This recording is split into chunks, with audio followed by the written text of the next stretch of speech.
Shalom dan selamat siang. Terima kasih atas kesempatan yang diberikan kepada saya untuk menyampaikan materi tentang perkembangan intelektual remaja sehubungan dengan UAS Psikologi Perkembangan Remaja. Namun, sebelum saya menyampaikan materi tersebut, izinkan saya untuk memperkenalkan diri.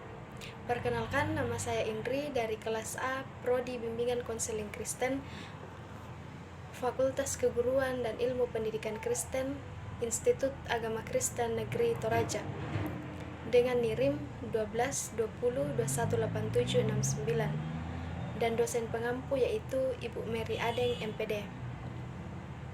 Perkembangan intelektual remaja. Di sini hal-hal yang akan saya bahas yaitu yang pertama, pengertian intelektual, yang kedua, tahap perkembangan intelektual atau kognitif, yang ketiga, intelektual dengan tingkah laku, yang keempat, karakteristik intelektual remaja, yang kelima, faktor-faktor yang mempengaruhi perkembangan intelektual, yang keenam, perbedaan individu dalam perkembangan intelektual, yang ketujuh, usaha-usaha dalam membantu perkembangan intelektual remaja dalam proses pembelajaran. Kita masuk ke materi yang pertama, yaitu pengertian intelektual. Intelektual atau kognitif adalah kemampuan untuk melakukan abstraksi serta berpikir logis dan cepat sehingga dapat bergerak menyesuaikan diri terhadap situasi baru.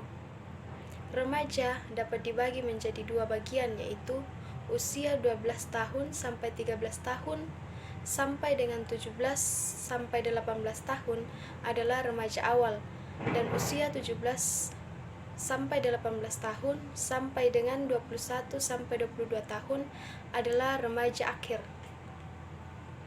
Kemudian kita masuk kepada materi yang kedua, yaitu tahapan perkembangan intelektual atau kognitif. Yang pertama, tahap sensori motoris. Tahap ini dialami pada usia 0 sampai 2 tahun. Pada tahap ini, anak berada dalam satu masa pertumbuhan yang ditandai oleh kecenderungan-kecenderungan sensoris, motoris yang sangat jelas. Yang kedua, tahap praoperasional. Tahap ini berlangsung pada usia 2 sampai 7 tahun. Tahap ini juga disebut tahap intuisi sebab perkembangan kognitifnya memperlihatkan kecenderungan yang ditandai oleh suasana intuitif. Tahap yang ketiga yaitu operasional konkret. Tahap ini berlangsung antara usia 7 sampai 11 tahun. Pada tahap ini, anak mulai menyesuaikan diri dengan realitas konkret dan sudah mulai berkembang rasa ingin tahunya. Yang keempat yaitu tahap operasional formal. Tahap ini dialami oleh anak pada usia 11 tahun ke atas pada suatu keseluruhan dalam pekerjaannya yang merupakan hasil dari berpikir logis. Kemudian kita masuk kepada materi yang ketiga, yaitu hubungan intelektual dan tingkah laku. Intelijensi menurut Piaget merupakan pernyataan dari tingkah laku adaptif yang terarah kepada kontak dengan lingkungan dan kepada penyusunan pemikiran.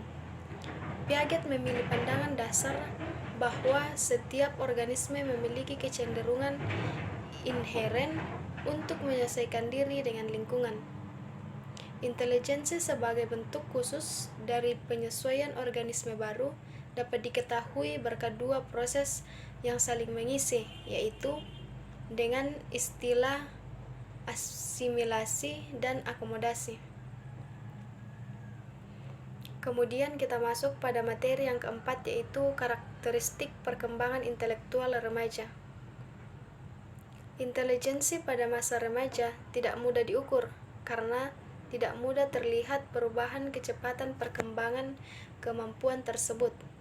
Pada umumnya, umur 3 sampai 4 tahun pertama menunjukkan perkembangan kemampuan yang hebat. Selanjutnya akan terjadi perkembangan yang teratur. Pada masa remaja, kemampuan untuk mengatasi masalah yang menjemuk bertambah. Pada awal masa remaja, kira-kira pada umur 12 tahun, anak berada pada masa yang disebut masa operasi formal atau berpikir abstrak. Pada masa ini, remaja telah berpikir dengan mempertimbangkan hal-hal yang mungkin di samping hal-hal yang nyata. Kemudian kita masuk pada materi yang kelima, yaitu karakteristik perkembangan intelektual remaja. Berpikir operasional formal memiliki dua sifat. Yang pertama yaitu sifat deduktif hipotesis, yang kedua yaitu berpikir operasional juga berpikir kombinatoris. Yang pertama kita melihat yaitu berpikir deduktif hipotesis. Dalam menyelesaikan suatu masalah, seorang remaja akan mengawali dengan berpikir teoritik. Ia menganalisis masalah dan mengajukan cara penyelesaian hipotesis. Pada dasarnya, mengajukan hipotesis itu menggunakan cara berpikir induktif di samping deduktif. Oleh karena itu, sifat berpikir ini sebenarnya mencakup deduktif, induktif, dan hipotesis. Yang kedua yaitu berpikir operasional juga berpikir kombinatoris. Sifat ini merupakan kelengkapan sifat yang pertama dan berhubungan dengan cara bagaimana menganalisis. Anak berpikir operasional formal tersebut dahulu secara teoritik, membuat matrik mengenai macam-macam kombinasi yang mungkin. Kemudian, secara sistematis mencoba mengisi soal matriks tersebut secara empirik. Kemudian kita masuk pada materi yang keenam, yaitu faktor-faktor yang mempengaruhi perkembangan intelektual. Perkembangan intelektual dipengaruhi oleh dua faktor utama, yaitu hereditasi dan lingkungan. Pengaruh kedua faktor itu pada kenyataannya tidak terpisah secara sendiri-sendiri, melainkan seringkali merupakan resultan dari interaksi. Yang pertama kita lihat yaitu faktor hereditas. Semenjak dalam kandungan, anak telah memiliki sifat-sifat yang menentukan daya kerja intelektualnya. Secara potensial, anak telah membawa kemungkinan apakah akan menjadi kemampuan berpikir secara normal, di atas normal, atau di bawah normal. Namun, potensi ini tidak akan berkembang atau terwujud secara optimal apabila lingkungan tidak memiliki kesempatan untuk berkembang. Oleh karena itu, peranan lingkungan sangat menentukan perkembangan intelektual anak. Yang kedua yang kita lihat yaitu faktor lingkungan. Ada dua unsur lingkungan yang sangat penting peranannya dalam mempengaruhi perkembangan intelek anak, yaitu keluarga dan sekolah. Yang pertama, keluarga. Intervensi yang paling penting dilakukan oleh keluarga atau orang tua adalah memberikan pengalaman kepada anak dalam berbagai bidang kehidupan, sehingga anak memiliki informasi yang banyak yang merupakan alat bagi anak untuk berpikir. Yang kedua yaitu sekolah. Sekolah adalah lembaga formal yang diberi tanggung jawab untuk meningkatkan perkembangan anak dan cara berpikir. Materi yang berikutnya yaitu perbedaan individual dalam perkembangan intelektual. Perkembangan individual dalam perkembangan intelektual menunjukkan kepada perbedaan dalam kemampuan dan kecepatan belajar. Perbedaan individual peserta didik atau tercermin pada sifat-sifat atau ciri-ciri mereka dalam kemampuan, keterampilan, sikap, dan kebiasaan belajar serta kualitas proses dan hasil belajar baik dari segi ranah kognitif, efektif, dan psikomotor. Kemudian kita ke materi yang terakhir yaitu upaya mengembangkan intelektual remaja dalam proses pembelajaran.